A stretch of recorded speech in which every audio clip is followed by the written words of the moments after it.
So good afternoon, our viewers and those who are planning to participate in our conference more actively with your supportive comments and maybe some questions.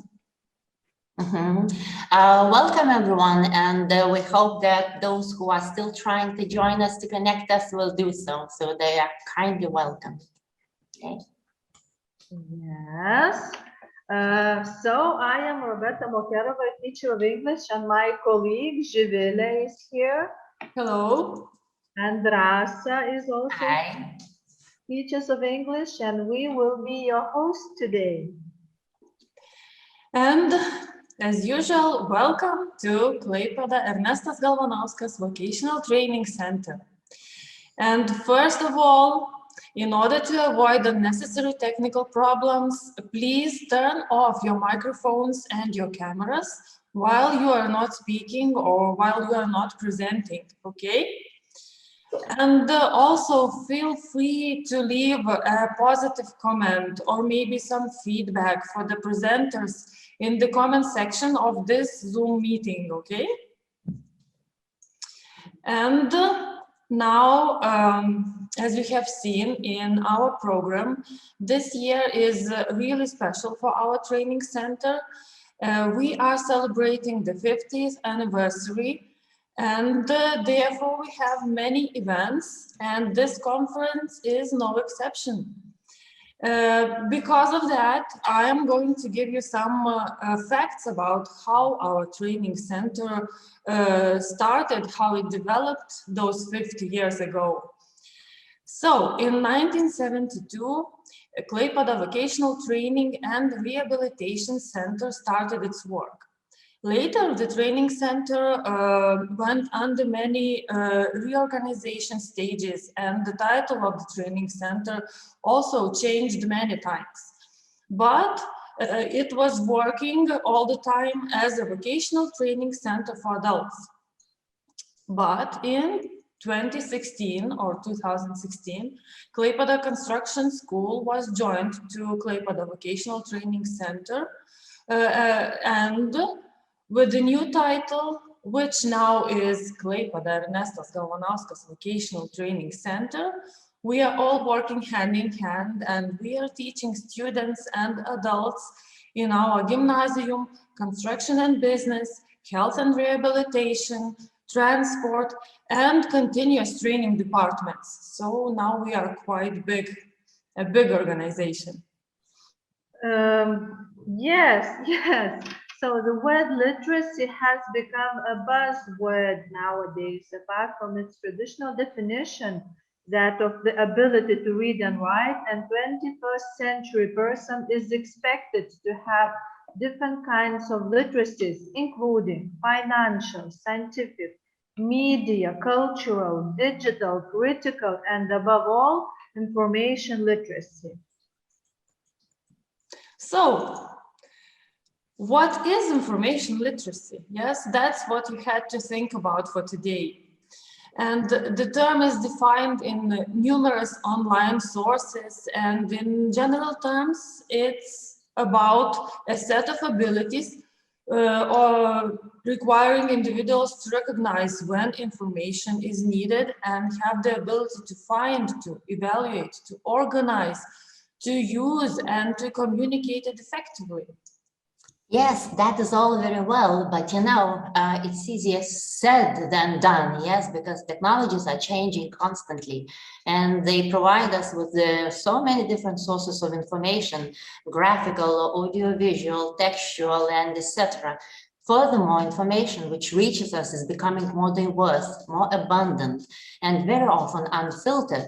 Therefore, it raises questions about its authenticity, validity, reliability. So an individual meets new challenges, in evaluating, understanding all this information before sharing it with others. So once again, welcome, my lovelies, and let's see what is information literacy to you. Where does information come from? How to critically think, how to separate information, We will see your ways of deciding whether the information is real or fake, reliable or not so much. Share your point of view, experiences, suggestions, thoughts and ideas, emotions and examples. But before we start, we would like to invite the head of the Gymnasium Department of Ernesto Galvanausko Vocational Training Center, Palmira Jurgilienė, to say a few welcoming words for our participants and for all of you. Labą dieną. Čia turbūt aš vienintelė kalbėsiu lietuviškai. Aš tikiuosi, jūs visi suprantate lietuviškai. Na, o jeigu kas nesuprantat, prašysiu anglų kalbos mokytojų išversti. Tai sveikinu visus susirinkusius jau turbūt į tradicinę tampančią konferenciją, nes jau 2 metai tokią pat organizuojame. Ir dėkinga mokytojoms, kurios yra iniciatorės ir organizatorės.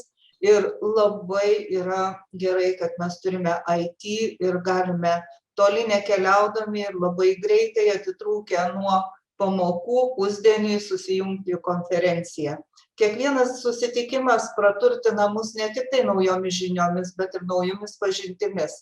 Žiūrėdama, stebėdama, kaip jūs rinkotės, matau, kad jūs esate jau vieni su kitais pažįstami, kad jau ne 1 metai dalyvaujate. Tai visus sveikinu visus mokytojus, sveikinu visus mokinius. Nesijaudinkite, jūs šiandien esat patys geriausi anglistai, jūs šiandien esat patys nuostabiausi, nes esat susirinkę į tokią konferenciją. Taigi drąsos, išminties ir IT pagalba susijungę pasikalbėsite, aptarsite įvairius būdus, įvairių žinių sužinosit. Na ir visiems gero laiko, sėkmingos konferencijos. Ačiū gerbiamas skyriaus vedėja Palmira už tokį šiltą sveikinimą žodį, palinkėjimą. Thank you very much for the congratulations and the so good wishes to our participants. And now we would like to welcome the teacher of information technology from Klaipėdos Ernesto Galvanausko Vocational Training Center, Vaida Skliuderienė. She's going to open our conference with a presentation, Critical Thinking Online. So Vaida, the screen is yours.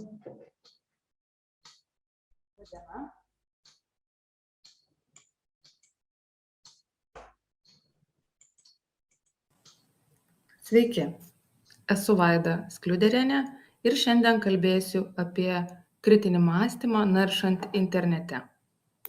Net ir įgudę puikiai naudotis skaitmeninėmis technologijomis, balansuojame ant psichologinės gerovės rizikų slenksčių. Kada interneto naudojimas gali tapti problema? Kokią įtaką naršymas daro miegui? Ką apie skaitmeninių technologijų naudojimą reikia žinoti, norint sutelkti dėmesį arba išlikti produktyviems? Mokykimės patys ir mokykime kitus. Naudojimasis technologijomis neturėtų pakeisti ir išstumti gyvo bendravimo, fizinės veiklos, pomėgių, puoselėjimų neprisijungus prie tinklo.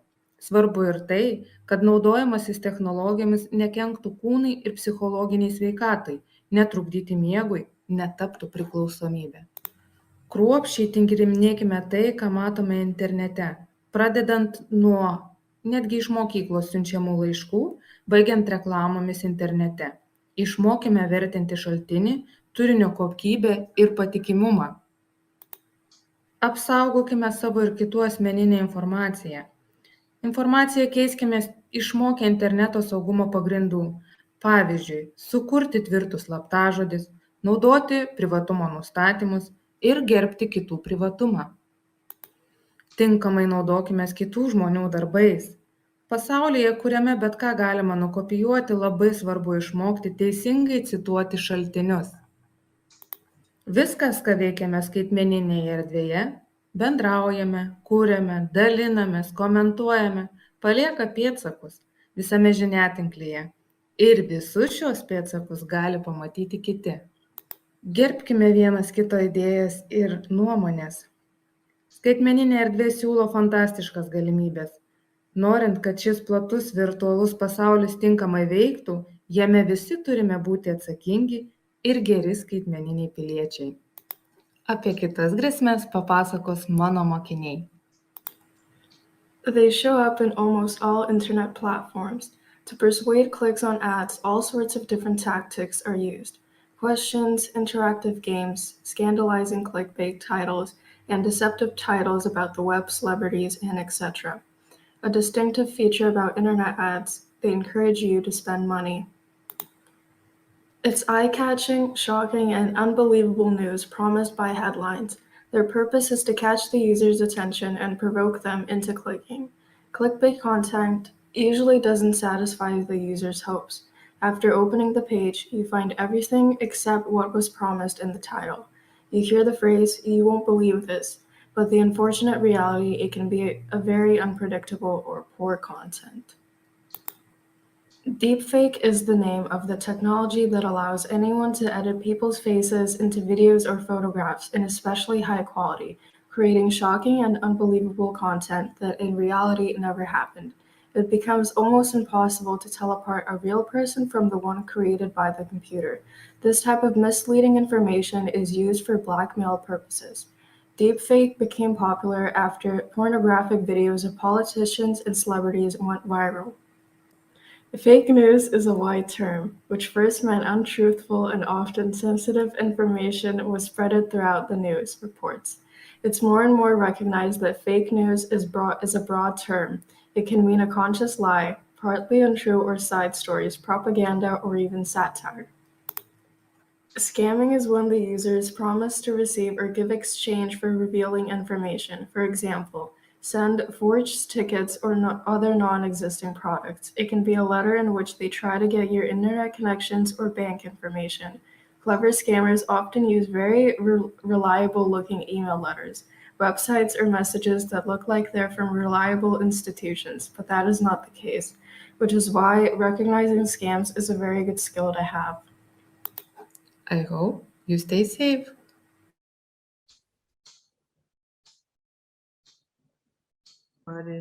Sorry. Thank you very much, Vahid. We're happy that you joined us today, and we hope that this event will be an interesting experience for all of us. Okay, and now let's move on to our first participants and first participants of our conference. And they are Herkus Rytys Girčius and Audrius Barbšys from Klaipėdos Gymnasium with their presentation, What to Do so as not to drown in information. Welcome, Herkus.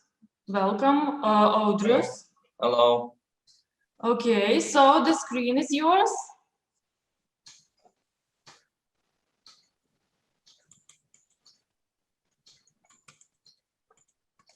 Hello, everyone. We are from Lithuania, Klaipėdos Gymnasium 9-4. Our names are Herkus and Audrius, and our teachers are Lina Kurkevičienė and Lilija Bručkienė. Today, we will be discussing what to do so as not to drown in information.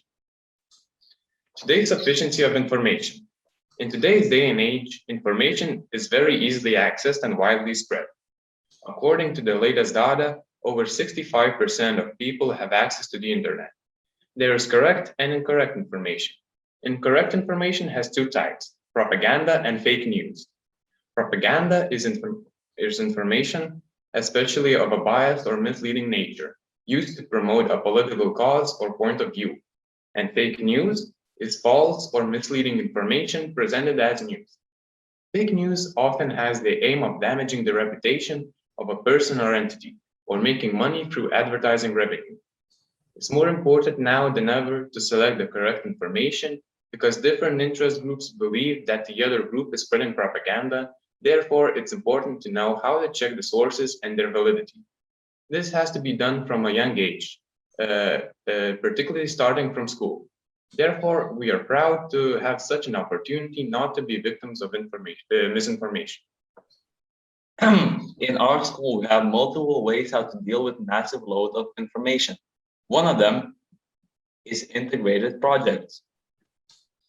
First one is the table of important events. We have to fill the table every week for 2 years. We had to choose one event in Lithuania and another in the world, analyze the sources, the headlines, the photos of articles, and explain why these events were important. Also, we had a project when we dealt with different variants of the same piece of news. First, we read an article by Rimvydas Valatka about the scandal in Kaunas Jėzuitų Gymnasium. We analyzed this article and compared it to other versions of the same issue. Finally, we had a chance to meet a famous journalist and lawyer, Justinas Žilinskas, and had an extremely interesting discussion with him.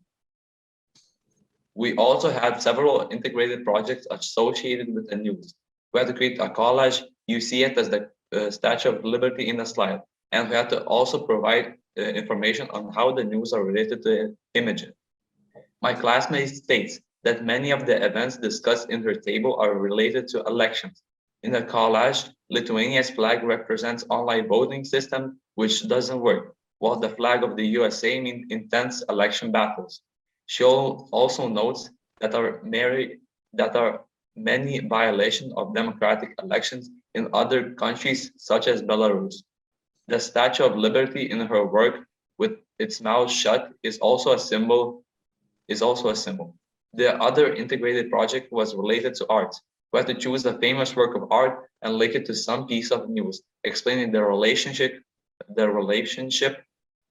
You see it in the middle. The other work is an example of integration between art and Lithuanian language. Students had to choose the artwork from the 19th century and relate it to the current news.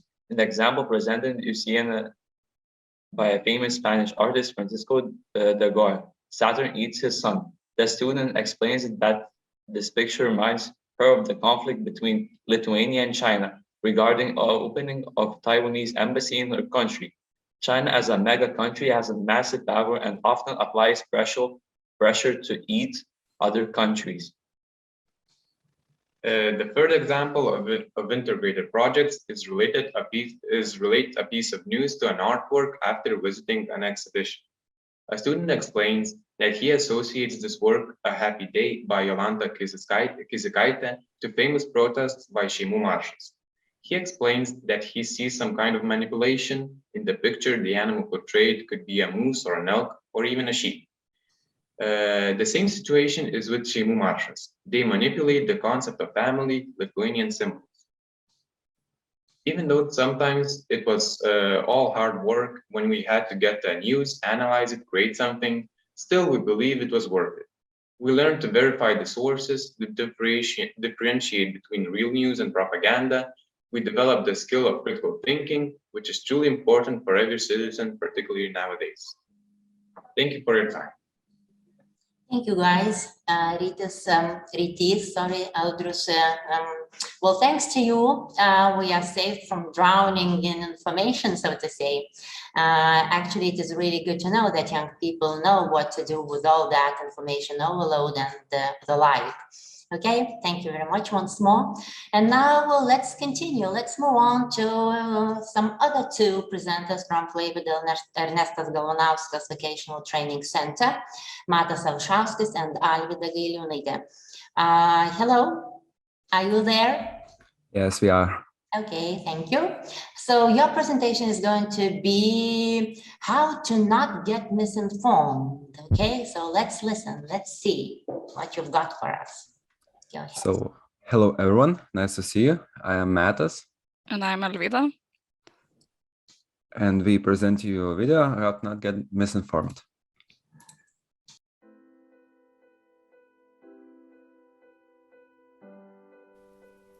Today, this topic is very relevant because of the war that Russia started. And the most interesting thing is that we are first generation in a history who can see war even from our smartphones. Thank God, not through the windows. But with that much of access comes a lot of false information. That is called propaganda. Starting from the most known social media platform, TikTok. Some people, most of them are very young, truly believe that TikTok is 100% true information source. But that's because they don't know simple steps how to not get misled and get legit information. Okay, so first of all, always double check.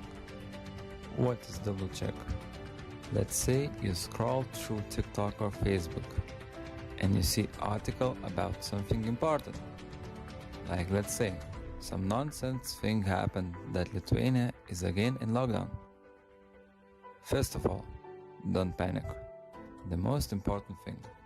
Second, go to trusted sources. One of the options are Ministry of Health's Facebook. Unfortunately, they don't have TikTok yet. If you see something that sounds too good to be true, just take a break. Think about it. There is no rush to do something, and just think about circumstances. Like, let's take it as an example, the situation in Russia. Not all, but most of the people are brainwashed from propaganda. Fake news, oh yes. We have some in Lithuania too. So to not get brainwashed too, you have to understand that not everything that Russia is saying is true. They choose another tactic of life. The smart one. They choose to tell news, but doesn't say it all the way. So the steps are: First, double check. And the second one, make a brief think about it. And the third one, do research about the source, where you got that information. See if that's trustable. And the last one is fourth, most important one. Always report if it's false, always. You will save a bunch of time for other people. So, thank you, Matas and Alvyda. It's so good to know that young people have the ability to understand and evaluate the information they receive, and at the same time do not get misled by it. Again, thank you. Okay, as we're online and as they say, we can still travel. Are you ready for the journey? Right now, we are visiting Kretinga Technology and Business School and meeting the other two students, Žydrūnė Baranauskaitė and Justas Tarvydas, who have an interesting presentation on the topic, me, internet, and the difficulties while searching. So, the screen is yours.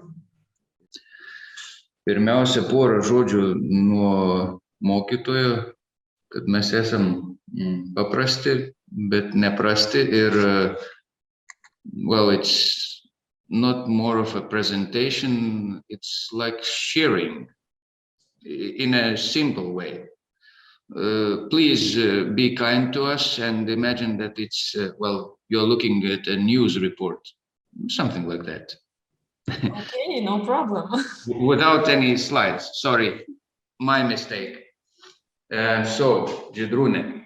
Hello everyone, I am Žydrūnė Baranauskaitė, a 9th grade student in Public Institute Kretinga Technology and Business School, and I would very much like to share with you how I shared the internet looking for relative information to prepare for my Easter assignment. I firmly believe that at some point every student gets some kind of Easter assignment to prepare for a task. He or she has to look for necessary information either in books, which, to be frank, most of do not like to do much, or in the internet on some related websites. And it does not matter if the assignment is easily and simple homework task or some PowerPoint slide presentation. Every single time such tasks require to be prepared and not to do lot of patience. Most of the time I tend to using Wikipedia, but sometimes this Wikipedia website doesn't have exact information that I need to, so I am forced to browse the internet using relay keyword. Alas, when you are searching for information about something what happened in 19th or 7th century, in this hard to be found, and I am bombarded with a lot of additions or misleading to some unfair websites which do not have anything what I need, just wires. In such cases, I do not have trump card. If up my sleeve because I resort to looking information in relevant books, which sometimes I have a surprising amount of intro and even books that I need internet. Also, it is not safer because no fake info in books and no malicious links to mislead me into dangerous websites. I believe that information is connected to people, even facts, process, ideas, concepts, and objects, and not objects. Information literacy in the ability will and skill to use modern day technology and programs in a safe way and possible to be able to be right about anything that interests you with visions to communicate into as much people to as possible. For this internet is very handy tool, but it also means that when using internet you must carefully always have to which on your critical thinking and choose careful which and what information you need. Always learn how to differ between real and fake info and never fear to ask, being in real life or visual. Thank you. That's all. Well, that's some excitement, I should say. So now.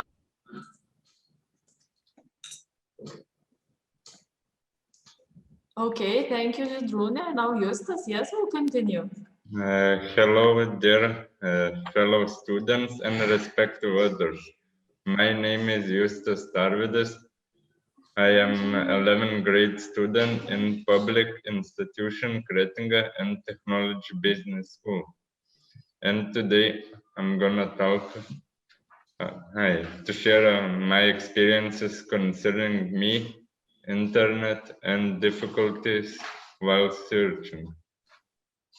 Information these days is the most important, not the only important currency which can determine your success or failure. It might even determine either you live or die. Therefore, it's super important to have the ability to not get lost in the ocean of information you're dealing with every single day. Speaking about my experiences, there is nothing special in what I do when I'm searching for information whenever I need some. Usually when I need some info for the task at the hand, I have some difficulties because there are loads of garbages or fake info.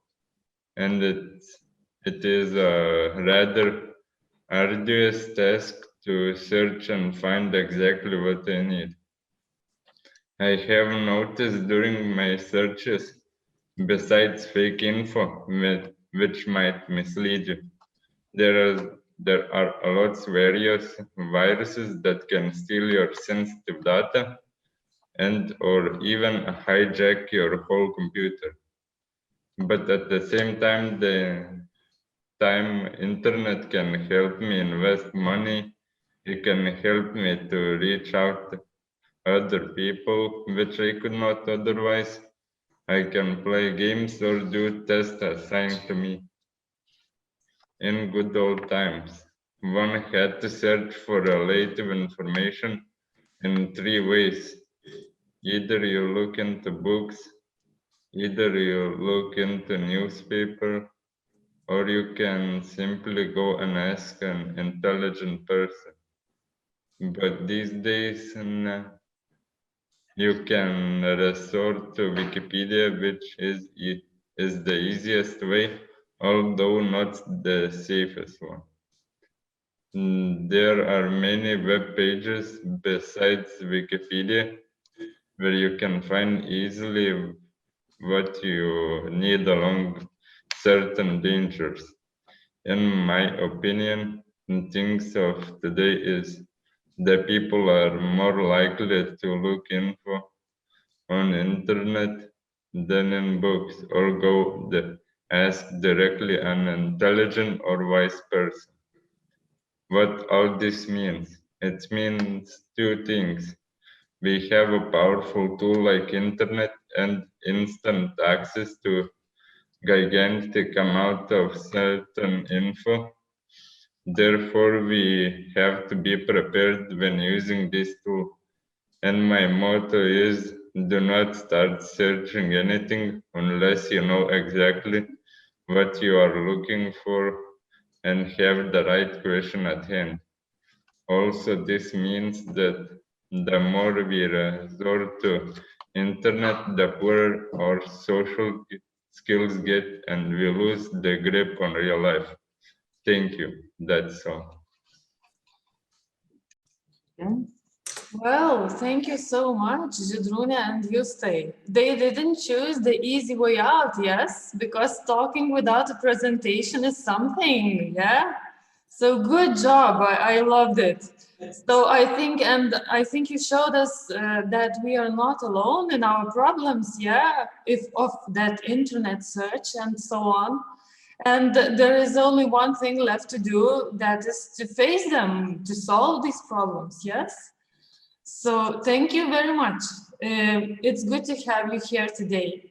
And can I interrupt a bit? But I also like the content of your presentation, guys. You are really great. Thank you so much. Really very useful information. And I would say I picked one word which is very rarely used, arduous task. So because usually we tend to repeat propaganda, fake news, yes, select, distinguish, but arduous task, well, that's a new term, actually a long forgotten term for me. Thank you guys for refreshing my word stock. Thank you. Okay, and I think now we can go on, and you know, we are traveling again, and another beautiful town in Lithuania is Plungė. So we are visiting Plungė Technology and Business School. Ernestas Anužis and Simona Jonušaitė, yes, they are here with us. Welcome. So as I can see, you are going to tell us if we are responsible digital citizens or not, yeah? So Yes. I'm excited to find out. Let's listen. Hello, I am Simon. I am Ernestas. We are from Plungės Technology and Business School. We have decided to join this project because we both have been studying the computer assistance profession, and we think that we are responsible users of technologies. People usually surf the net without any awareness about the threats. We have carried out a short survey about students' habits of using the information technologies at our school. Here you can see the results. We are happy that the majority of respondents are responsible and rarely faced with cyberbullying. Do we really feel safe on the internet or telephone? We can't feel safe for some reasons. Number one, due to people trying to make illegal money from users. Hacking, scanning, phishing, getting access to our computer and location. For sites and programs that can harm our computer, like viruses, data breach, computer bugs. Social media like Facebook, our main source of information, contains much fake news and articles. Here we put the respondents and their opinion about unsafe sources. Some social media sources with illegal films and news websites, people don't know how to pick out the right information and believe in everything they read or watch. A popular platform amongst teenagers, Discord, if you join chat rooms with dozens of unknown people, hackers often exploit messaging platforms to distribute viruses via malicious links or infected files. When we are asked about digital literacy, very often we get confused and it becomes problematic to answer. So officially, a digital citizen is a person who develops the skills and knowledge to efficiently use the internet and other digital technology. The one who participates responsibly in social and civic activities. Someone who is mindful of interactions and all they post and download online. People often think that if they can find some information on the net, they're smart and good at technologies. However, reality reveals that digital illiteracy causes numerous problems and high cost of time spent online. Users cannot identify the information they need, difficulty in selecting what they really need, use of wrong searching techniques and tools, waste of time using irrelevant keywords, lack of skills to use the digital technologies, trust in any information we read in the media, too little attention is paid to passwords and personal data. Nowadays, more and more virtual communication replaces face-to-face communication because of new appearing technologies. Our computer studies syllabus at school helps us to gain more experience and awareness of computer syllabus. We use technology to connect with other people responsibly. We take part in online community life in an ethical and respectful way. We exchange information maintaining digital security. We install antivirus program and keep it updated. Hackers are very skilled and smart, but dangerous for each of us. To avoid less damage and to become a digital citizen, we would like to each of you, every time you use digital devices,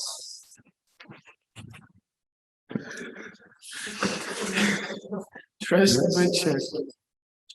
Be very careful with your keywords, they should be sure.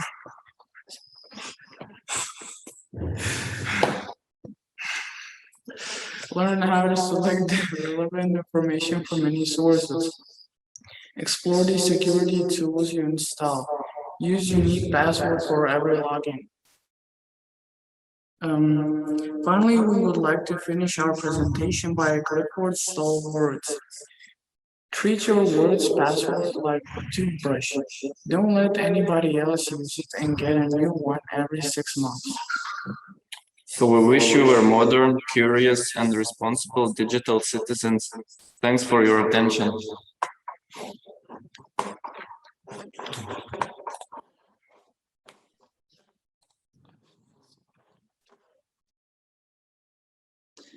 Rasa, you are muted.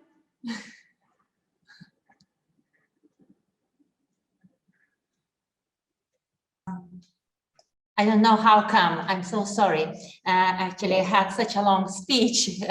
I don't know, Ernesto and Simona, what made you laugh so much while speaking about so important and so serious things as responsibility, ethical usage of information and the like? But actually, it's great that you reminded to us about responsibility. All people actually have to have this feeling of responsibility, not only in real life, but also online. So thank you guys again for your thoughts, and good luck to be responsible citizens in the future. Okay, and now if we continue our trip, so let's come back to Klaipėda, okay? We have Ula Kuprytė and Julia Uselytė from Klaipėda Eduardas Balsys Art Gymnasium. Hello, ladies. Hi. Hi. Hello, so it's nice to see you. Okay, you look really impressive. So the girls are going to talk about information literacy. Okay, so ladies, we are all ears. Okay. Julia.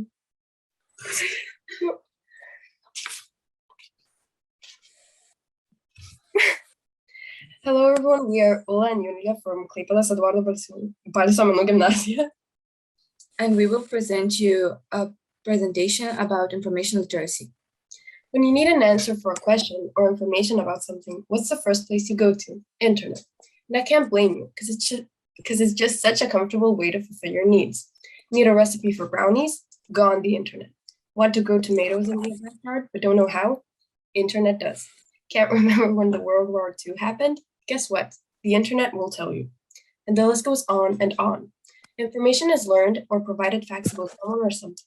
Among millions of people that use the internet, scams undoubtedly occur. Young people often suffer from these false news or messages. Information literacy is a concept that encompasses finding information from a wide variety of information sources, like the internet, books, media, ads, etc., and knowing how to use it correctly and separate the lies from the truth. Just like each and every one can read every bit that's posted on the web, they can also post anything and everything they want. For example, you're writing a presentation just like this one. You need to do a bunch of digging, but every now and then it's tough to tell apart what is a fact and what is not. So you should always check multiple sources to double check that the same facts are on different websites. Check the author of the text, browse a lot about the topic your speech is about, and talk to people that are knowledgeable in that field. Here's a few red flags that you should look out for. 1. If someone is requesting your password, identification number, social security number, or any sensitive information. 2. If the email doesn't have your name, if it's a legitimate email, it should have your name rather than valued customer or something like that. 3. If the text has typos. 4. If there are any low resolution images. Information literacy can be divided into 4 separate components. First, identify. Write a thesis statement, differentiate between primary and secondary sources. 2. Use the best keywords when searching online. Identify a book in the library by its call number. 3. Evaluate. Review multiple sources to construct your own opinion. Explore different sources like databases, periodicals. 4. Apply. Integrate a direct equation. Download an image from a database and incorporate it into a visual presentation. While analyzing this topic, we established that multiple websites had the same information. And by that criteria, we came to the conclusion that the information is valid and okay to use in our presentation. Hope you enjoyed. We wish you safe browsing. Thank you. Thank you, Ula and Julia. What an accent! It was like a candy to our ears. So thank you again for your thoughts and good ideas. And it was so arty, yes. It's well, no wonder that the girls are from Balsys Art Gymnasium, yeah. So thank you. Yes. So now we are moving to Kretinga. Hello and welcome, Vaiva Radikaitė. Hello. She's from Kretinga Jurgis Pabrėža University Gymnasium, and Vaiva is going to tell us if we should open or not to open. What do you mean, Vaiva? It's going to be interesting. Let's listen. Oh, okay. Let me just. So the topic of my presentation is to open or not to open. And my tasks and goals are to present of the presentation are first to explain data security principles in short and how to deal with problems of personal data security. Second, to show what data is collected by social media. Third, to draw attention to the things what should be kept in mind when you get an email. So, and I would like to start with my story. Just imagine at midnight, I got a message telling me that I needed to pay a Lithuanian shipping company 199 euros. And I wasn't surprised about it because I had ordered a lot of things a while ago. So, and I didn't put much thought into it. So I paid it. After I paid it, I waited to my money to get chucked off my bank account. Guess what? It didn't happen. So I thought that it was late at night, so it could be some delay. So it would happen tomorrow. But it didn't happen. Nothing, absolutely nothing for 2 days. Then after 2 days, in the morning, I get a notification from my bank that some amount of money was taken off my bank account. And I was shocked. At that moment, I understood that someone used my money. So at that moment, I was scared that it would happen again. So I contacted my bank, and the bank just told me to block my card. And I went to my mom to ask her what she thought about it, and she said not to block my card. And at school, I asked my friends that, and I In school, I told my friends the situation, and they told me to just go to my bank settings and turn off my paying by internet. So in this situation, that helped me. It is said that you need to pay for your mistakes, and I paid double that price. That's why I would like to share the investigation I did about data security and personal data security. In the slide, you can see Google. I did a lot of investigation about Google, and the first thing that Google collects is our search history. When we think that we clean our history, but it's actually not cleaned, it is somewhere stored in Google private data drives. So Google can see everything that you cleaned it, but it's actually not cleaned. Google has somewhere stored. So, and another major thing that Google collects is our location. So Google knows everything. Where you have been, where you have went, Google knows it. And another thing that I did in my research is the links. When we get a link to a website, even like one letter is changed there, it could lead us to a different website. So that happened in my story, that happened to me. That message led me to a different website. So another major company that collects our information is Facebook. So in the slide, the upward pictures are the things that I could download from my Facebook account. And it's a lot of information. And if you think that you don't have a Facebook and Facebook can collect information about you, you are totally wrong, because Facebook can do it. Let's say, for example, your friend has a Facebook. They synchronize Facebook with their contact list. And in that contact list is your name and your phone number. Another friend of yours has Facebook too. They synchronize with that contact list, and they have also your phone number, your name, and your address. So Facebook collects from your friend that has Facebook every detail of your information and puts them in one, and they have your profile. And now is the high time to draw the conclusions. So the first one, when you open the internet, you become visible at once. Second, when you open in Google or Facebook, you get the links from people you know. You should always check the links you're opening. And third, don't be afraid to ask for help.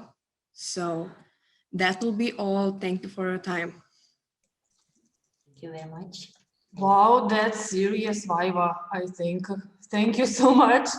Thank you for informing us and, well, reminding us, the main principles of using the sites and what you get from there. So I guess it's better not to open. Well, actually, the presentation scared me away from using internet at all. I'm being intercepted, my phone calls, everything. Oh my goodness. So thank you, Vaiva, again, for your thoughts, for your advice, and for your real, true story, So, oh my. Okay.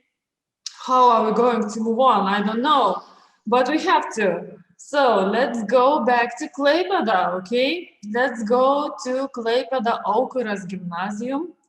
And we have Lukas Birškys. Hello, Lukas. How are you? Hello.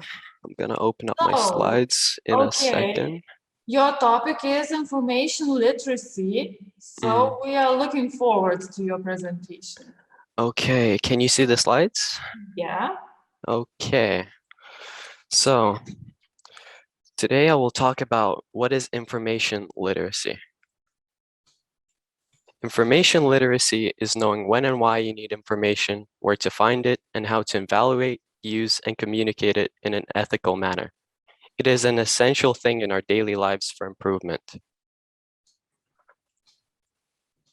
So, firstly, why do we need information in the first place? We need information because it empowers us to do greater things in life. It also allows us to develop our knowledge of the world. Humanity has been sharing information with each other since approximately 100,000 BCE. With our gathered efforts, we have achieved great things such as mechanical transport, telephones, computers, and many more significant inventions. One of those inventions is the internet. That leads us to the next question. Where can we find information efficiently? We can use various means to find information in today's day and age. We can go to the library to find books and archives for the subject that we want to learn about. We can also go and ask other people for it. But the most efficient way, in my opinion, is by browsing the World Wide Web. On the internet, we can find a plethora of information, ranging from the simplest of things to something as complicated as rocket science. It is so easy to access too. Almost any device can reach it. We carry miniature computers in our pockets every day. All it takes to find the information you need is just to press a couple of buttons. But of course, not all information is valuable on the internet, as the World Wide Web has many distractions. So, what information is valuable? Information is only valuable when it's complete, accurate, and relevant. While browsing the internet, it's easy to get distracted. There are many advertisements that try to redirect us to different sites, notifications that try to get our attention, interesting videos that pique our curiosity. While browsing the internet, we can become very distracted, and not all of us are very laser focused. We can get off track from time to time. And by doing so, we end up consuming unnecessary information that doesn't benefit us in any way. It can be a huge time waste. But that's okay. The internet will always have distractions, but so will life. There will always be disturbances that causes us to lose track of the task at hand. In order to get past them, we must work on strengthening our minds. So let's move on to a different question. How can we communicate information on the internet? The internet provides many effective communication tools, including email, social networks, blogs, forums, and many more. We can use apps like Messenger to text our family and friends. We can use email for a more formal approach to communicate with others. And of course, there are many other ways to communicate with others and exchange information on the internet. So, what's the importance of information? Information helps us achieve things that would seem impossible without it. All of the gathered information helps solve our life's problems. Without information, we wouldn't have advanced. We would still be primitive. We might have even gotten extinct without it. Information has helped us improve and will help us improve by leaps and bounds. To conclude, information will always be needed for as long as we are alive. We will always need it to move forward, to advance, so I hope that we can keep gathering information to solve more and more of our life's problems. Thank you all for your attention. And thank you, Lucas, for such a beautiful, nice presentation and wonderful pronunciation. Sometimes I envy young people because of their so authentic pronunciation. And well, this is one of the pluses though of staying online more than 5 hours a day, I would say. Yes, so thank you. It was really great, and especially great that the young people are speaking about information as a certain treasure, value. Yes, information empowers us to create new things. How nice. Thank you so much. Really, that was a treat to my ears. Okay, let's move on. Now I'm glad to tell you that we are moving to another school in Klaipėda. It's Klaipėdos Service and Business School. Evelina Šalnytė and Gediminas Veisas are going to present the presentation about fake news. Okay, are you here, guys? Okay, so welcome. Can you hear me? Hello. Okay, now we see you. Okay.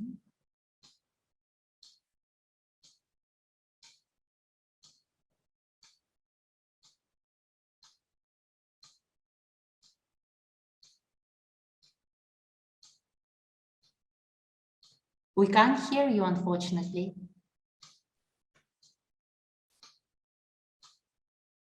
Hello? Hello, hello, we are all ears.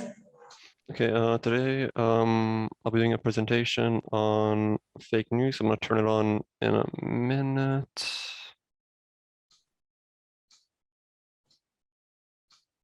Okay. Oh, okay. So, okay, fake information. Internet's spread with fake information, and we're gonna try and tell you how to sort of tell it apart.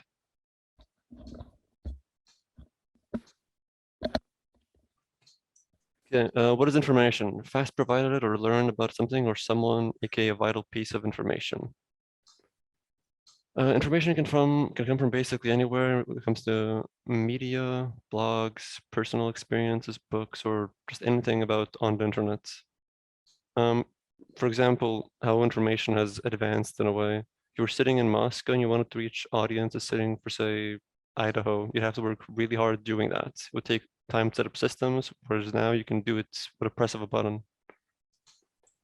What is information literacy? Information literacy is the ability to find, evaluate, organize, use, and communicate information in all its various formats, most notably in situations where it requires decision-making, problem-solving, and just all-around knowledge.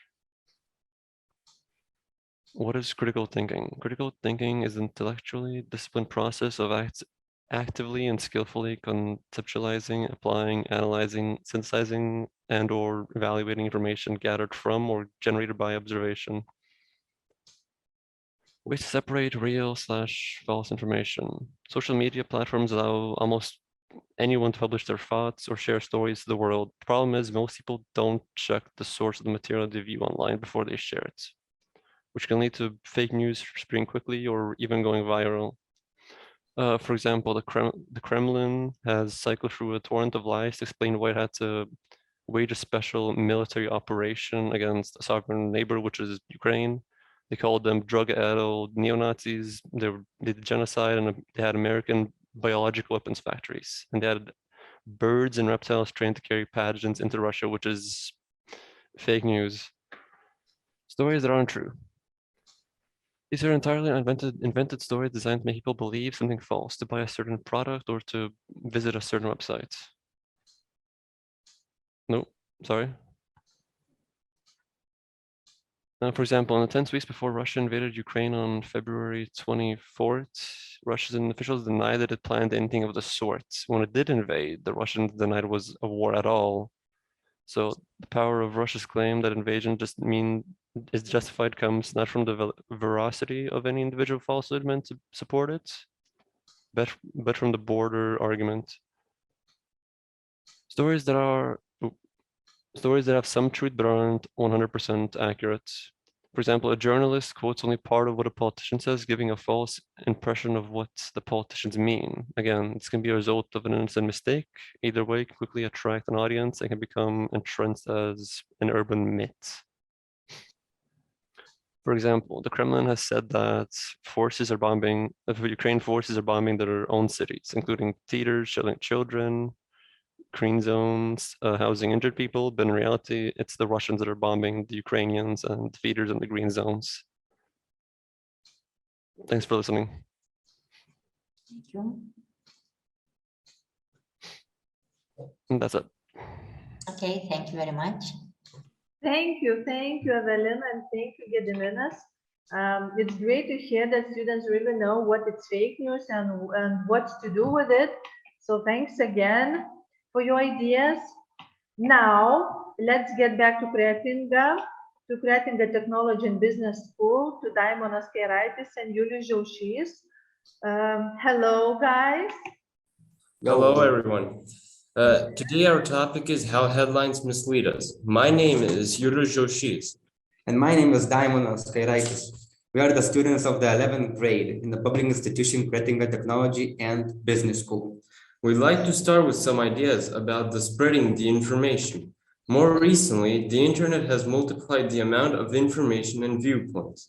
Nowadays, young people don't really watch TV nor read newspapers.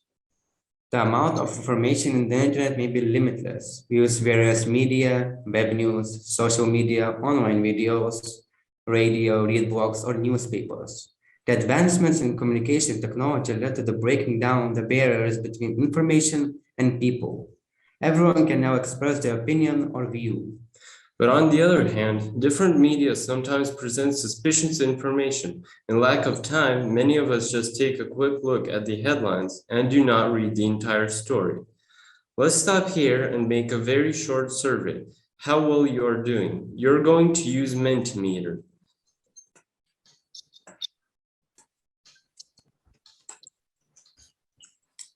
Please open www.menti.com on your mobile device or open an additional tab on your computer and enter the code 69998111. Yeah.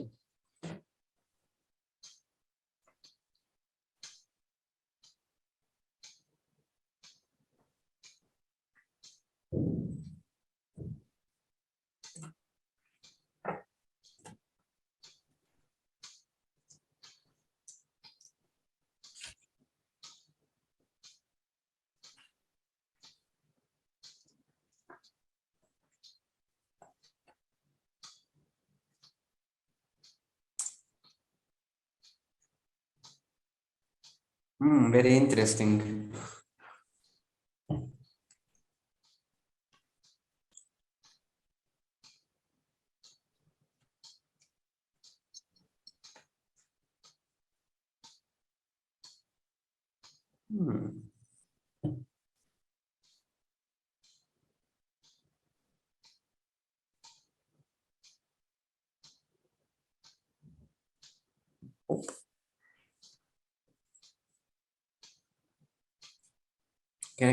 Okay. Now let's move on to the next question. How many of you read only headlines, read the entire story, read only comments, compare various sources of news?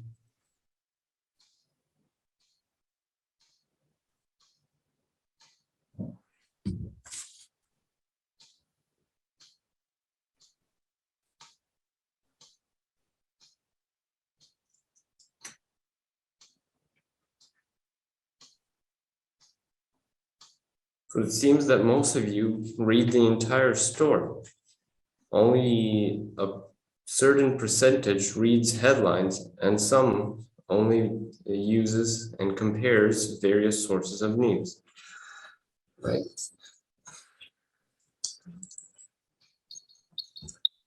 We have also made a research headlines quiz, real news or fake news. And to illustrate this, we'd like to share a short video.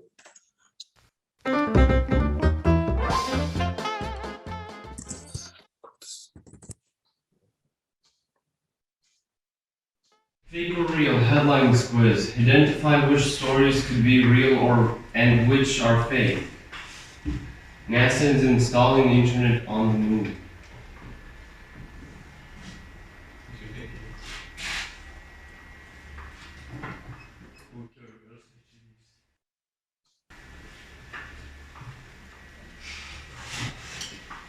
Number 2, a university banned the use of capital letters to avoid scaring students.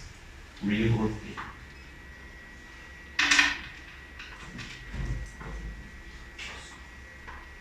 Number 3, a couple in California named a baby with emoji.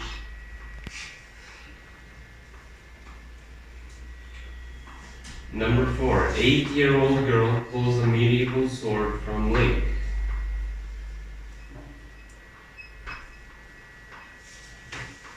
Number 5, German street covered in chocolate after leak from chocolate factory.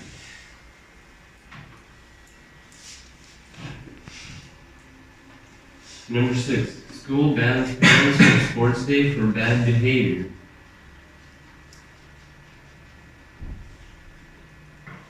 Number 7, spinach is taught how to send emails. Report.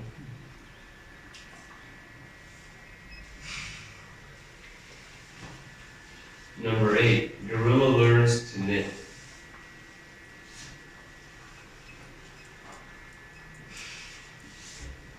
Number 9, Australia is moving north, which means people struggle to find significant landmarks.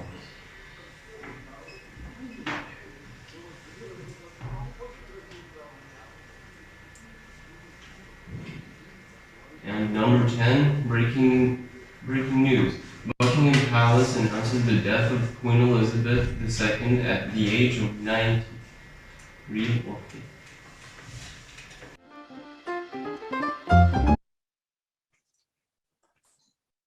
So, okay. All these stories were published online, but only some of them are real. Some of them are actually made up. So 11 students have taken part in the test. All of them tried to think critically. Later, the correct answers were shown to the students. After the video, we have made the chart with 10 questions. In general, half of the respondees were mistaken by headings, as we could only see 2 questions. The 4th and the 10th were answered quite correct. So, what can we learn from this example? The fact is that headlines could be misleading enough if we don't search for more information. To conclude, it would be wise tracing the original source of news and even compare various sources to make a more complete picture and avoid spreading rumors. If we don't know the source, the content, the facts, and if we don't read the entire story, the headlines not only mislead us, in this case, we simply do not improve our personal critical thinking and information literacy. Thank you very much for listening and participating. Thank you so much. So, thank you, Daimonas and Julius. I think this was a useful example for us, yeah, and I think we will use your advice in some cases, yeah, in order to be able to separate information. And the modern world of media is very interesting to analyze, but don't trust them, yeah, like with those headings. Wow. And young people are so creative. I can't believe it. They are so creative and absolutely amazing. Thank you. Okay, so let's travel again. Our next destination is Kaunas. We are traveling around Lithuania, aren't we? So hello, Rokas Vaitkus and Domantas Žilvis. Yeah, we have you here today. Hello.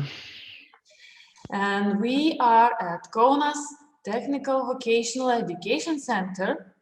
And Rokas and Domantas will tell us how to identify fake news studying. So the screen is yours, yeah? You can go on.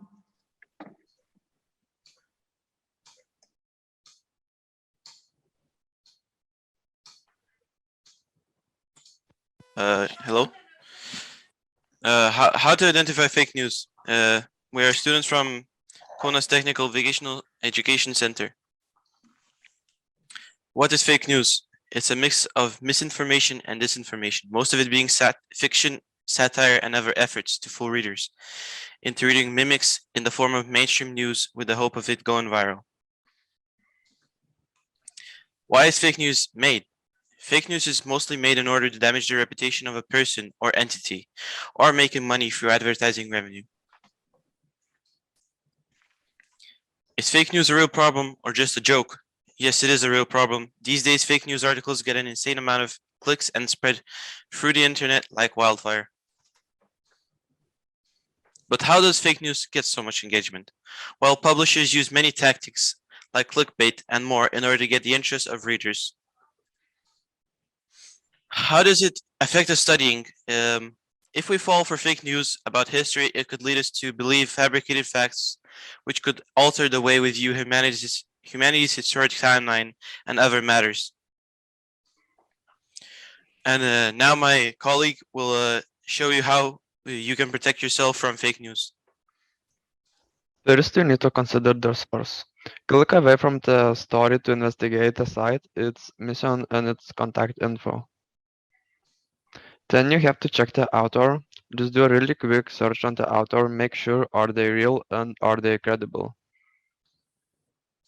You really need to check the date. A lot of people are posting old news stories, but that doesn't mean they are relevant to current event. You need to check your basis. Just consider if your own beliefs could affect your judgment. Read beyond. Headlines can be outrageous in an effort to get clicks, but what's the whole story? There should be supporting sources. Find them and click on those links. Determine if the info given actually supports the story. You always can ask the experts. So if you're not sure about it, just ask a librarian or consult a fact by checking the site. If it's too outlandish, it might be satire. Research the site and author to be sure. Here are some examples of fake news articles.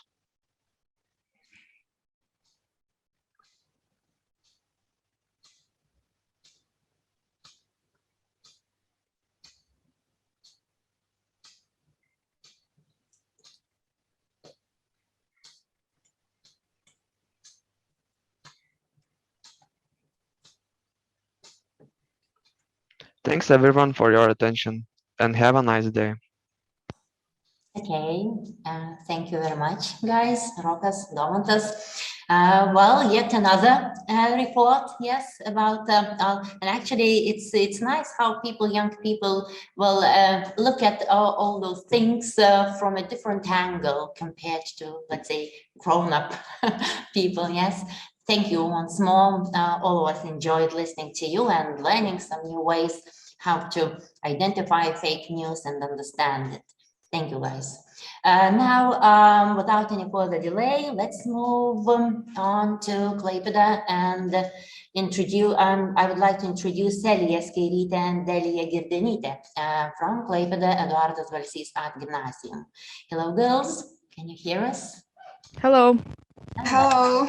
So you're going to speak about information literacy. Yes, it's already several times, yes, that this word well is repeated. No wonder Roberta mentioned that. Well, information literacy and general literacy is one of the buzzwords nowadays. Yes, so no wonder. Let's get the show on the road, girls. Okay.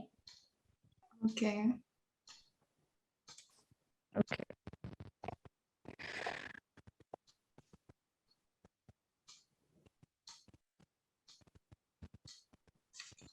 So yes, hello everyone, and we are Elias from Klaipėdos Eduardas Balsys Gymnasium of Art, and today we will be talking about information literacy.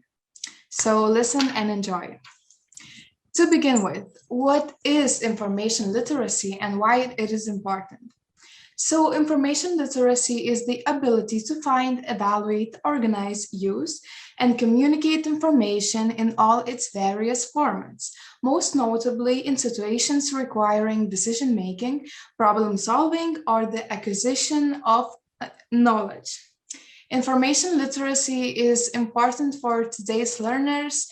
It promotes problem-solving approaches and thinking skills, asking questions and seeking answers, finding information, forming opinions, evaluating sources, and making decisions, fostering successful learners, effective contributors, and confident individuals and responsible citizens.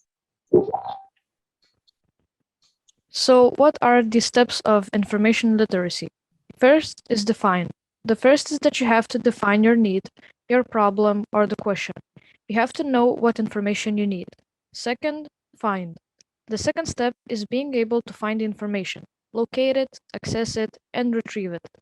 You can do that from a variety of sources. These sources include print, which are books, magazines, and texts, electronic means, or human information sources, meaning we ask someone, ask an expert, or ask a colleague. The third one, evaluate. Once you have the information, then you need to assess the credibility of it. Just because you have the information at your fingertips does not mean it is good information. It is the information that you need. It is valid. Is it reliable? Fourth, organize. Then you have to organize the information so you can use it. If you have ever Googled something, you know that you can get 1 million hits and you have to figure out if you got the best information and organize everything that you have compiled. And the last one, communicate. The last step of information literacy is communicating that information. You have to communicate it appropriately to whomever, client, colleague, doctor, or the community. You have to make sure you are doing that both legally and ethically. So what are the disadvantages of information literacy? Media and information literacy might lure people to abuse and misuse their skills when accessing the internet. It can entice people to download and share copyrighted materials. Missend messages through text or email strain relationship. It can distract people from doing important tasks. So what skills are most important in information literacy and how can people develop those skills? The ability to use information technologies effectively to find and manage information, and the ability to critically evaluate and ethically apply that information to solve a problem are some of the hallmarks of an information literate individual. Parents and teachers can help children develop research and information literacy by sharing their love of learning. And thank you for watching. Yes, thank you. Thank you both, Elias. Thumbs up. Well done and well said. So your ideas are something everyone could use. So nice. And then thanks again for sharing with us. Our next destination is our center, Klaipėdos Ernesto Galvanausko Vocational Training Center. Hello, Henrikas. Hello. So you are there, yes, and Henrikas is going to present a survey made by students' information literacy skills analysis. So, Henrikas, you may start. Okay, so wait. Okay, so my team is students' information literacy skills analysis. Hello, my name is Henrikas. I'm a first-year gymnasium department student at Klaipėdos Ernesto Galvanausko Vocational Training Center. I'm going to deliver a presentation about a survey that my colleagues, third-year students Akvilė Beinoraitė and Dovydas Daugvila, as well as myself, carried out recently. So, to start with, people, especially the youth, spend a lot of time on social networking platforms. Therefore, they are constantly at the risk of being misinformed. That is, incorrectly informed or even disinformed, which means incorrectly informed deliberately. So it was interesting for us to know how literate in terms of information our gymnasium department students are. We found a video on YouTube made by Lithuanian Skeptic Youth Association, which provided 6 tips how to recognize false information. These are: first, be careful when using different news and information. Analyze their headlines and images.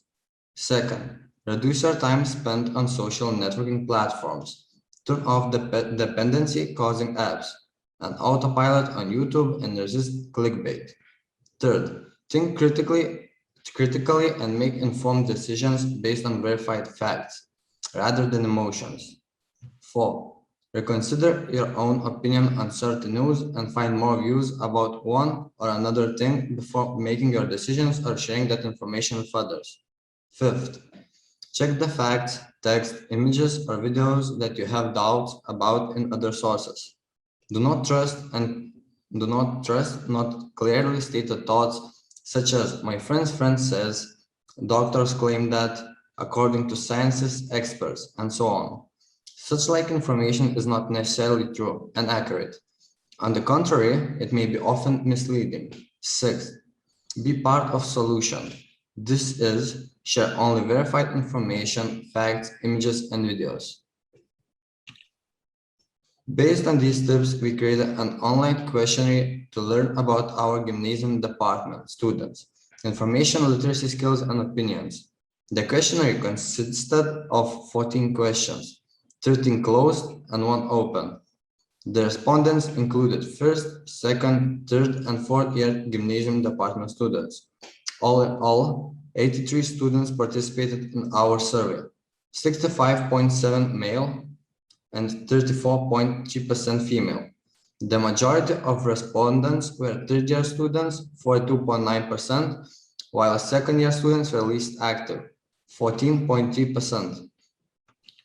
What is your main source of information? The survey shows that our students usually get information from social media, 77.1%, from social interactions, 11.4%, and 8.6% from TV. Another question was, how much time do you spend on mobile devices browsing social media? 1/3 of students spend 3 hours a day, another third 5 hours a day, 22.5% more than 5 hours a day. Replies to the question, what social media platforms do you most often use? Show that TikTok, YouTube, and Instagram are among the favorite ones.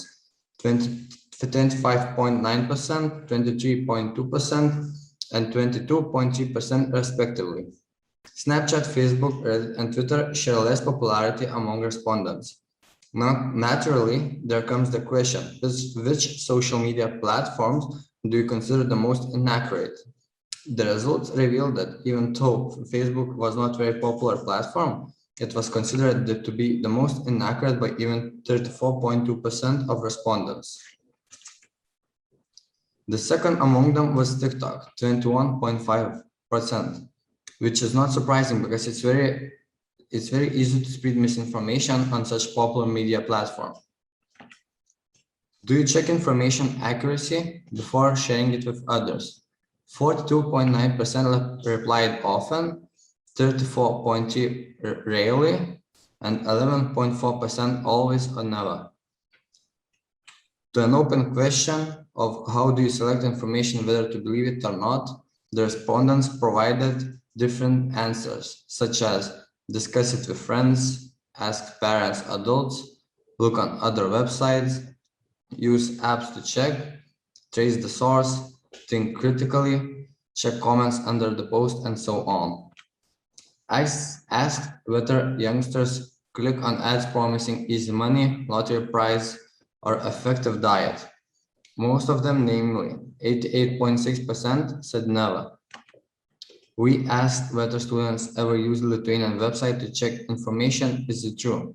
And the results show that only 13.6% used patikrinta 15 min and 15.9% Delphi, while the majority have never used them, 63.6%, as well as Lithuanian websites.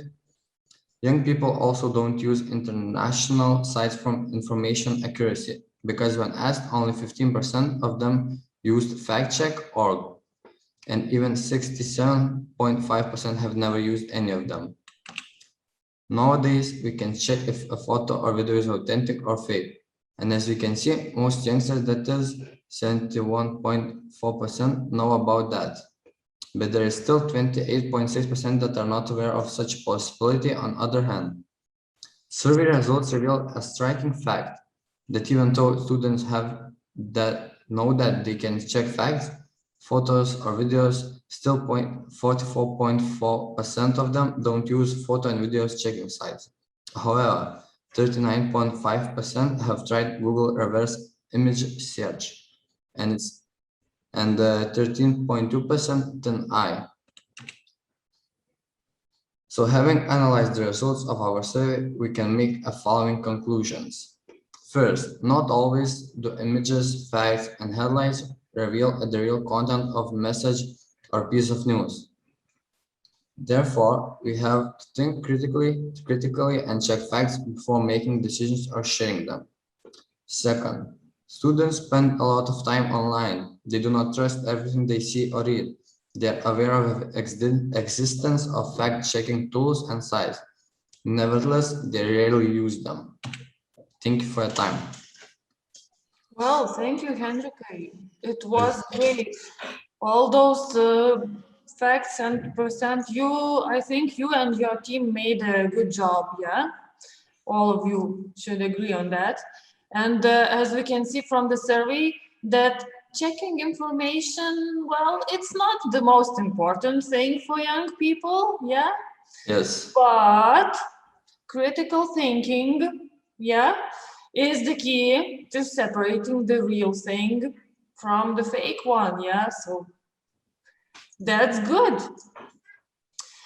And now I have to tell you that our journey is coming to an end because we have our last destination left, and it's Klaipėda Adult Gymnasium, yeah? And we have an interesting work from a team of students. It's Dominika Kilinskytė, Denis Kushner, and Alda Žukauskas. But we have Denis and Dominika here, yeah, with us today. And they are going to show us information literacy in practice, yeah? So are you ready? I am. And before starting the presentation, I want to say that unfortunately you won't be able to see me because I'm experiencing a bad internet connection stability. So to avoid any problems, I will keep my camera off. Okay, no problem.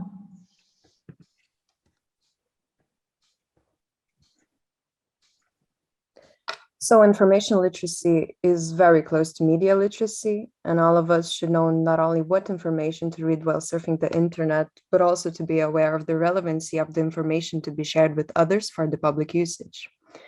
Hello, everybody. My name is Dominika. I am a student from Klaipėdos Adult Gymnasium, and today on the report under the title Information Literacy in Practice, we will show an example of using information and media literacy in practice.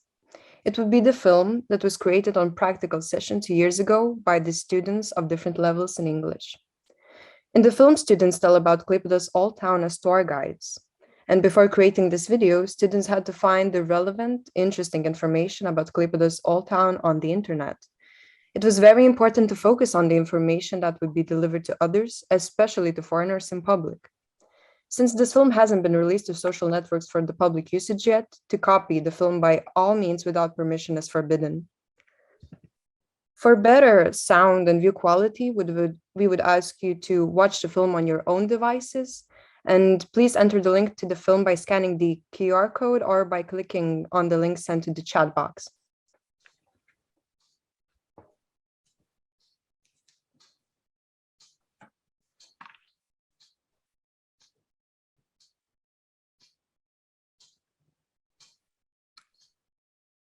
I think all of you have already entered the links. So while watching the film, try to consider 2 questions to yourselves.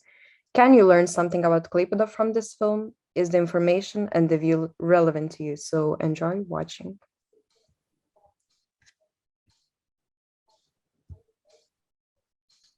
So it's already been 11.5 minutes. I hope everyone has already finished watching the film. And thank you so much for watching.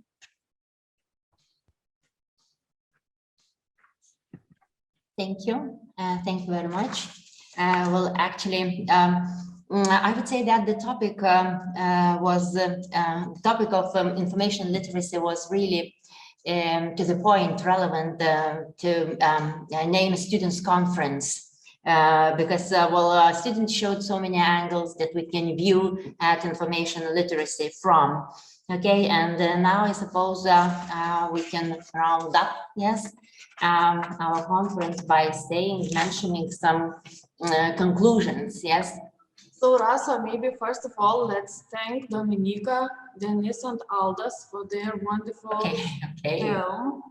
Yeah, it was really like a tour around Klaipėda, yeah? I hope everybody managed to find the link and to watch it. It was very interesting to hear the thoughts and so to say, the pronunciation from different students from different countries even, yes, they were very different and they know the history of our town. So thank you so much. And we have to draw certain conclusions, I guess, based on what we've heard and the like, yes. So, you can add, of course, if you have some more conclusions. Well, judging from the presentations we've had today, we can make the following generalizations, so to say. that the uncertain quality and expanding quantity of information pose actually large challenges for the society. And it is not enough for us to have a lot of information available in order to be an informed person. Rather, it is very important to develop a set of abilities to select, verify, and use that information effectively. Yes, we should seek diversity in information sources, that is, try to get facts about an issue from a variety of reliable municipality or government-related sources. Yes, and I guess this word responsibility has been mentioned a number of times today. So each of us should feel responsible for generating not only a reliable content, sharing accurate information, but also encouraging others around us to do so. Okay, I guess. Well, if you can add something to what has been, well, generalized here, that would be great. So I think we really had an amazing time with all of you. We're happy that you could join us and share your ideas, opinions, feelings, insights, and knowledge. We are organizing a student conference for the second time and hoping it to become a tradition and a place for students to speak, to state their opinion and point of view, to show their knowledge and be together, hear each other from different destinations around Lithuania. We hope this experience gave you confidence and made you stronger. Yes, so participants from Klaipėda, Kaunas, Plungė, and Kretinga, thank you so much. We want to thank you all for your presentations, and we appreciate and we are truly grateful for the work that you have done, and of course together with your teachers probably, yeah?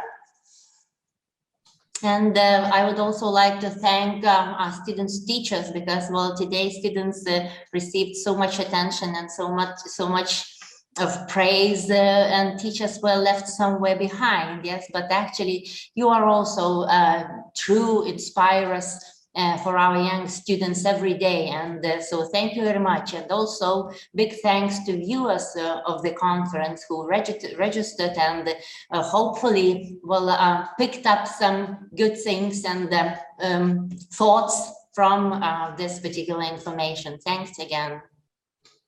So all the participants will be awarded with certificates, and those who registered at SemiPlus will receive their qualification certificates too. Maybe someone would like to say something. Has anything been left not mentioned? Okay, yes. Or simply certain thoughts that came to your mind and you would like to share, so that would be really great. Maybe you have some feelings, I don't know, maybe you can share, how do you feel? Or was such a conference useful to you? What are you taking home maybe? I don't know. Tell us one word which you take home today. Tell us. The information. Okay, thank you, Domante. Yes. Good emotions. Thank you. You did a great job. You're very, very, very, you should be very happy. Thank you. It was okay. Thank you so much. We are grateful that we have such great participants who worked so hard and prepared presentations and delivered them today. You are really doing a great job, and keep going, okay? And may I say a word for my students too, because they said that I should speak for them. They did not have some time to stay, so I'm sorry for that, but they said it was a pleasure and honor to participate in such a conference. Thank you. Thank you very much. Thank you again. We appreciate it. Hopefully we'll meet somewhere, sometime where you will be hosting your conference, right? Yes, we will, but not about conference. We will probably meet more often, but as a colleague. Okay. In future. Okay, that would be great. Thank you. I see that Darius turned on his camera. Maybe you are prepared to say something?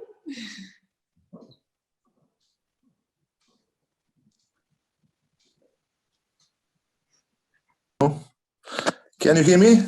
Yeah, we can. Actually, it's not so usual, but today I'm on the phone and I've been listening to you, and I switched my camera just not to have technical problems, as you said. Me and my students are here for the second time in a row. This time I've had 11 formers, just simply to introduce them what's going on, and I'm really satisfied. They, even if they are new ones, they did pretty well. So thank you, Domantas and Rokas. And Rokas, congratulations with your driving license. He's on the way to get it. So on the other hand, huge thanks for the invitation. It's real pleasure all the time, as long as I'm alive.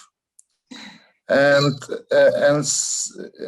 finally, I would like to thank all the young people. I was kind of impressed of their feeling of modern life, their understanding what's going on in the world. And if they are so good at understanding what is fake news nowadays, so they must understand that the more intelligence they are, the more free they will be in the future. So, and patriotic reason, let's all us be intelligent and free ones, and Slava Ukraini.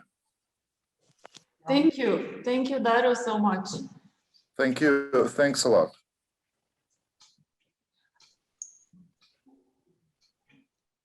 So I don't know, so I guess it's time to finish, yeah? As sad as it sounds. Say bye-bye. Bye, guys. So